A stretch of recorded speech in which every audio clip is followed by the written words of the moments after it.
continue to celebrate Mahina, ʻŌlelo, Hawai'i, where we share with you a Hawaiian word of the day this entire month.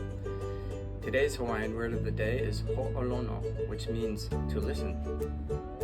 Listening to emergency officials during disasters is critical, as they provide timely and accurate information, guidance, and instructions that can significantly impact personal safety and community well-being. Adhering and listening to their directives and advice helps ensure effective evacuation, resource allocation, and response efforts, ultimately minimizing risks and facilitating a more coordinated recovery.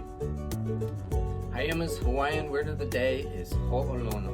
Remember, preparedness is a kako effort. Mahalo.